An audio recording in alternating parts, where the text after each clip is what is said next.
April 14th, 1912. The RMS Titanic, the largest and most luxurious ship of its time, cuts through the icy waters of the North Atlantic. You can feel the hum of the engines beneath your feet as you stroll along the promenade deck. The air is crisp, the sky clear. It seems like a perfect night, but the crew is on edge. They've received multiple iceberg warnings, yet the ship sails on at near top speed. You decide to head to the grand staircase, marveling at the opulence surrounding you. Everywhere you look, there are signs of wealth and luxury. Crystal chandeliers, ornate woodwork, and the rich and famous mingling in their finest attire. But something is off. You overhear snippets of conversation about a coal fire burning in one of the ship's bunkers since Southampton. The crew is keeping it quiet to avoid panic, but you can't shake a feeling of unease. Suddenly, a jolt. The ship shudders as if it's hit something. The chatter stops, replaced by a deafening silence. Then chaos. Crew members rush about, passengers are confused, and you can hear the distant sound of water flooding the lower decks. The Titanic has struck an iceberg. The ship's officers are assessing the damage. You overhear them say the iceberg has torn a series of gashes along the starboard side. The watertight compartments, once hailed a safety feature, are filling up fast. Panic sets in as the realization hits. The unsinkable Titanic is sinking. You make your way to the lifeboat deck. The scene is chaotic. Crew members are trying to maintain order, but there aren't enough lifeboats for everyone. "Women and children first!" they shout. You see J. Bruce Ismay, chairman of the White Star Line, securing a spot on a lifeboat. You think of Captain Edward Smith, rumoured to be staying with his ship to the end. Captain Smith stands on the bridge, staring into the cold, dark night. The weight of responsibility bears down on him as he watches his crew and passengers scramble for lifeboats. He knows the ship is doomed.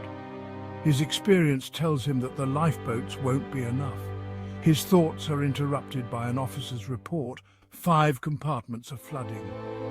He knows the Titanic can only stay afloat with 4 flooded compartments. It's a mathematical certainty now. The ship will sink. He orders the crew to send out distress signals, hoping nearby ships will come to their aid. Meanwhile, in a third-class cabin, a mother clutches her 2 young children. Her husband is gone, trying to find out what's happening. She's heard the rumors, felt the jolt, and now the water is seeping in under the door. She prays for a miracle, but she knows they need to get out. She grabs a blanket, wraps her children tightly, and heads for the deck. The stairs are crowded, people pushing and shoving, everyone desperate to reach the lifeboats. On the deck you see the band. They're playing as if nothing is wrong, trying to calm the passengers. The music is eerie against the backdrop of chaos. You pass by Benjamin Guggenheim, who's dressed in his finest evening wear, saying he's prepared to go down like a gentleman. The lifeboats are being lowered, many half empty. You hear the officers shouting for women and children to get in first. The mother you saw earlier is now near the edge, holding her children close. Her husband reappears, his face pale and eyes wide with fear. They share a silent moment, a final embrace, knowing this might be the last time they see each other. He helps his wife and children into a lifeboat, his hands trembling. As the lifeboat is lowered, he steps back, his eyes following them until they disappear into the darkness. You find a spot on a lifeboat. As it lowers into the dark, icy waters, you look back at the Titanic. The stern rises high into the sky, and then, with a deafening roar, it splits in 2 and disappears beneath the waves. The screams of those still on board echo in the night, a haunting sound you will never forget. Hours pass in the lifeboat.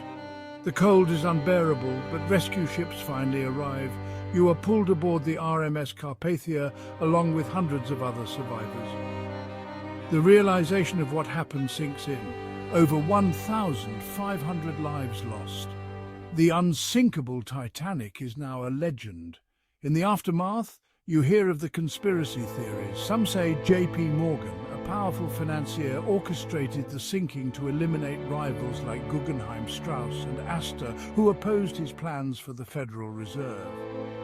Others claim the ship that sank wasn't even the Titanic, but its sister ship, the Olympic, disguised to collect insurance money. There's even talk of a cursed Egyptian mummy being aboard, bringing doom to the ship. The inquiries into the disaster reveal shocking details. The Titanic's design flaws, the ignored iceberg warnings, and the inadequate number of lifeboats. New maritime safety regulations are put in place, including the establishment of the International Ice Patrol and stricter lifeboat requirements. Years later, the Titanic remains a symbol of human ambition and tragedy. The myths and mysteries surrounding the disaster continue to captivate us.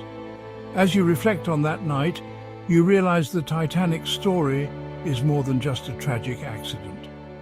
It's a tale of human error, hubris, and the fragility of life. Captain Smith's final moments remain shrouded in mystery. Some accounts say he went down with the ship, while others suggest he may have made a last-ditch effort to save himself. His body was never recovered, adding to the enigma. What went through his mind as the ship he commanded sank into the abyss? Picture the cold, the desperation. The Titanic's design, hailed as the peak of maritime engineering, was its own downfall. The watertight compartments, not sealed at the top, allowed water to spill over and flood the ship faster. The decision to carry fewer lifeboats for aesthetic reasons now seemed criminally negligent. Imagine the horror of the crew as they realized their only option was to abandon ship. The distress flares light up the sky, but there's no immediate help in sight. Each moment feels like an eternity. You see the terror in people's eyes, hear the prayers, the screams, the desperate calls for loved ones lost in the crowd. The water is freezing, claiming lives within minutes. In the chaos, acts of kindness and heroism emerge. Some passengers and crew go above and beyond, sacrificing their own chances of survival to save others. The stories of these unsung heroes add a bittersweet note to the tragedy. The mother you saw earlier, now safely on the Carpathia with her children, looks back at the dark sea, knowing her husband is gone. She holds her children close, the reality of their loss sinking in with the dawn. The Carpathia steams towards New York, carrying the weight of the Titanic's survivors. Each person on board has a story, a haunting memory of that night. The rescue ship's crew does their best to provide comfort, but the enormity of the tragedy is overwhelming. As the sun rises, the survivors look out over the calm sea, now eerily serene. The Titanic is gone, but its legacy will endure. In the years that follow, the disaster prompts significant changes in maritime regulations. The International Ice Patrol is established, dedicated to monitoring and reporting iceberg dangers in the North Atlantic. Lifeboat requirements are revised, ensuring enough lifeboats for all passengers and crew on future voyages. Despite these changes, the myths and mysteries of the Titanic continue to captivate the public. The story of the Titanic is not just a tale of tragedy, it's a reflection of human ambition, innovation, and the stark reminder of our vulnerability against nature's unforgiving forces. The Titanic, now resting on the ocean floor, holds secrets we may never fully uncover. Each artifact recovered, each story told, brings us closer to understanding the full scope of that fateful night. And so the legend of the Titanic lives on, a timeless tale that continues to intrigue and inspire. As you think back on that night, the faces, the voices, the sheer magnitude of the loss, you realize that the Titanic is more than just a ship. It's a symbol of dreams and aspirations, of human triumphs and failures. It's a story that will never be forgotten, a haunting reminder of the fragility of life and the enduring power of